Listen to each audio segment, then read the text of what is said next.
జగన్ మామూలుగా లెక్కలు తారుమారైపోయినాయి. 170 సీట్లు గెలిచిపోతామని సంకలకరేశాడు. ఇప్పుడు దిగజారిపోయాడు. ఓటమి భయం పుట్టుకుంది తాడేపల్లి ప్యాలెస్లో. దానికోసం ఇప్పుడు 11 మంది ఇన్ఛార్జ్ ఒకటేసారి మార్చేశాడు. అంటే నాకైతే అర్థం కాల. 45 ఏళ్ళు నేను రాజకీయాల్లో ఉన్నాను, కానీ ఎమ్మెల్యేలకు మంత్రులకు ట్రాన్స్ఫర్లు ఉంటాయని నాకు తెలియదు ఇంతవరకు. వాళ్ళు ఎన్నుకుంటారు ఆ నియోజకవర్గంలో, వాళ్ళకి మీరు సీట్ ఇస్తారు. అక్కడ దోపిడీ చేసేసి అక్కడ అన్పాపులర్ అయిపోయి ప్రజలు ఎప్పుడెప్పుడు ఈయన వదిలించుకోవాలంటే ఆ పాపాన్ని ఇంకొక నియోజకవర్గానికి అంటగడతాడంట. ఇక్కడ చెల్లని కాసు అక్కడ చెల్లుతుంది. అంటే ఎంత బ్రహ్మాండి వీళ్ళకు. ఎక్కడికి పోతున్నారు మీరు? 4.5 సంవత్సరాలుగా 5 సంవత్సరాలుగా మీ ఎమ్మెల్యేలు ఆంబోతుల మారిగా రోడ్డు మీద పడి ఎక్కడికక్కడ భయభ్రాంతులను చేశారు మీ వాళ్ళందరూ. మామూలు కూడా కాదు. ఆడపిల్లలకు రక్షణ లేకుండా పోయింది. ప్రజానీకం యొక్క ఆస్తులకు రక్షణ లేకుండా పోయింది. మీకు ఏ దొరికితే చేశారు.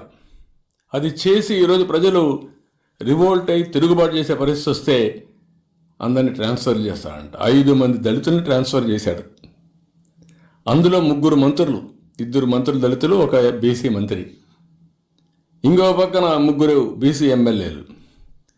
అందరినీ ట్రాన్స్ఫర్ చేసి మళ్ళీ గెలిపించేస్తాడంట. 170 మంది గెలిపించేస్తాడంట. అంటే నేను అడుగుతున్నా, నీకు బీసీ మీద అంత ప్రేమ ఉంటే పులివెందల నెంబర్ 1 సీట్ కదా, ఆ సీట్లో నువ్వు గెలిపించచ్చు కదా. నువ్వు పెద్ద మహానాయకుడివి కదా, నువ్వు ఎక్కడన్నా గెలుస్తావు కదరా. నిలబడి వేరే కాన్స్టిట్యున్సీ తేలిపోతుంది నీ పని కూడా. పులివెందులు కాకుండా ఇలాంటి తప్పుడు మార్గాలు పెట్టి అక్కడుండే పులివెందుల్లో ఉండే క్యాండిడేట్ని కూడా ఎన్ని ఇబ్బందులు పెట్టాలో నిన్న చూసి 2వ జైలు పోయి వచ్చాడు.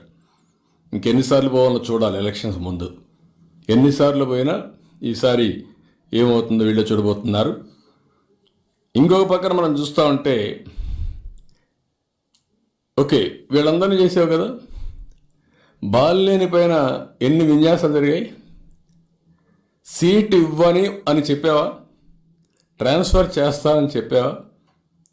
కాకినాడ ఎమ్మెల్యే ఉన్నాడు కదా, మొత్తం దోపిడీ అంతా నీ బినామీ ఆయనే కదా, మొత్తం ఆయనగా చేసే పనులని అందరూ ఆందోళన చేశాం కదా. నేను కూడా మొన్న ఆందోళన చేశాం కదా, ఇసుకంతా చూపించాం కదా. ఈ ఇసుక ఎవరితో చెప్పండి ఆ పేరుని. పేరు ఎందుకు చెప్పడం? నేను వాళ్ళ పేరు చెప్తే నాకే చిన్నతనం.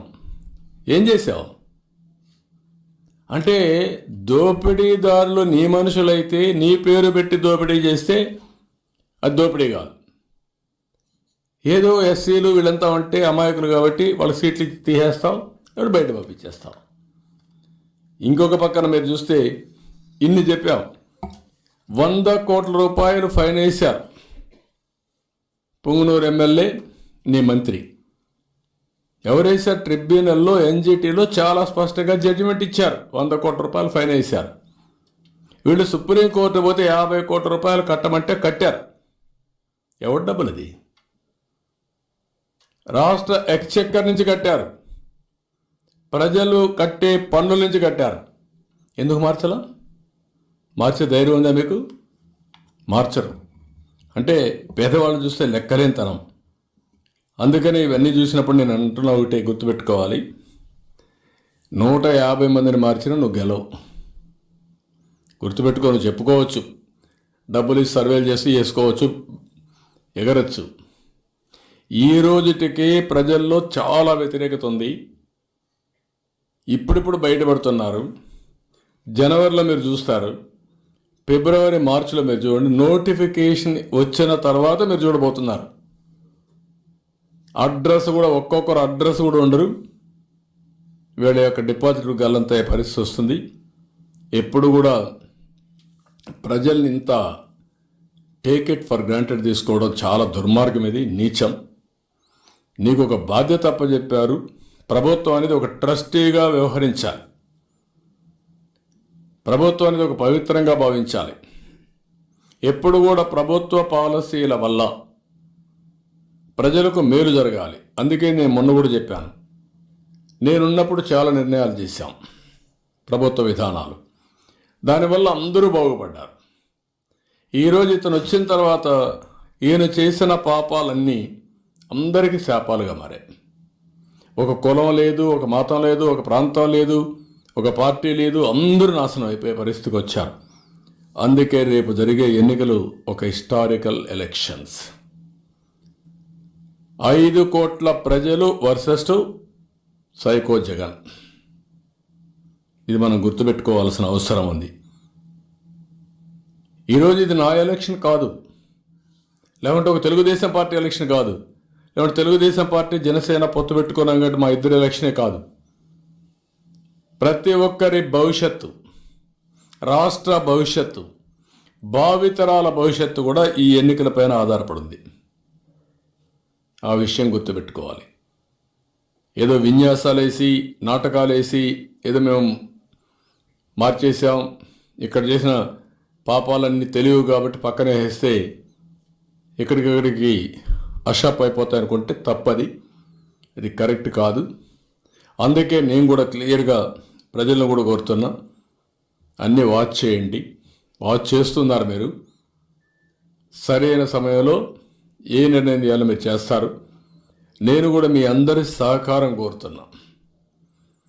ఎన్ని వేల మంది పైన కేసులు పెట్టారో మీరు చూశారు, ఎన్ని వేల మంది జైళ్ళకు పోయారో మీరు చూశారు. ఇప్పుడు కూడా ఎన్ని కేసుల మీద కేసులు పెట్టి ఎక్కడికక్కడ నిన్న కూడా కుప్పని చూస్తే మొన్న కూడా కేసులు పెట్టారు. మళ్ళా అమాయకులు కార్యకర్తలు, ఏమీ తెలియని కార్యకర్తల్ని భయభ్రాంతుల్ని చేయడానికి, టెర్రరైజ్ చేయడానికి కేసులు పెట్టడం, లోపలేయడం, బెయిల్ అనేకుండా చేయడం. మొన్న మీరు చూశారు బీటెక్ రవి, అంతకుముందు చాలా జరిగాయి. ఇక్కడే పొంగనూరు నుంచి కూడా ఉన్నాడు రామచంద్రారెడ్డిలంతా.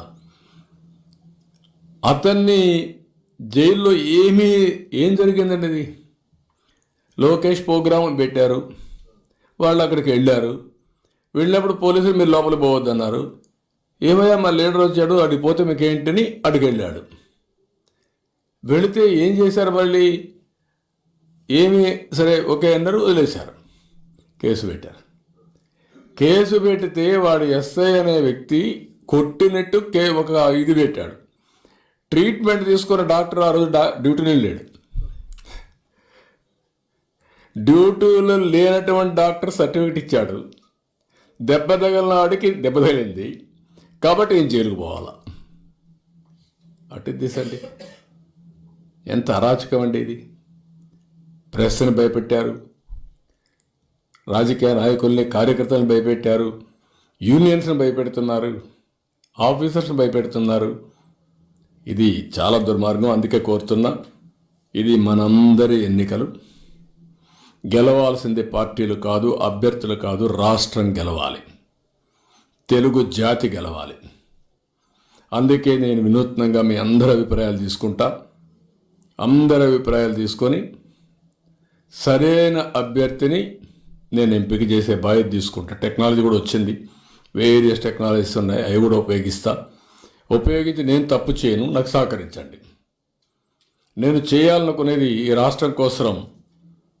ఈ ఎన్నికల్లో చాలామంది నాకు కనపడిన వాళ్ళు కూడా ఒకటే చెప్తున్నారు, ఈసారి కానీ మాకు తెలుగుదేశం అంటే ప్రత్యామ్నాయం రాకపోతే, వేరే ప్రభుత్వం రాకపోతే ఇంకా మేము ఆ రాష్ట్రం మీద ఆశ వదులుకోవాల్సి వస్తుంది, ఇంకా ఆ రాష్ట్రానికి వచ్చే పరిస్థితి కూడా ఉండదనే పరిస్థితికి వచ్చేసారంతా.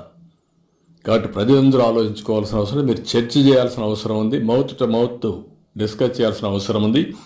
కడానం ప్రభుత్వాన్ని కూడా నడిపించే పార్టీని కూడా ముందుకు తీసుకుపోయే బాధ్యత మీది. నేనేదో డబ్బులు ఖర్చు పెట్టాలని చెప్పలేదు. ప్రజాబలాన్ని మీరందరూ కూడా సమకూర్చే బాధ్యత ప్రతి ఒక్క పౌరుడి పైన ఉంది.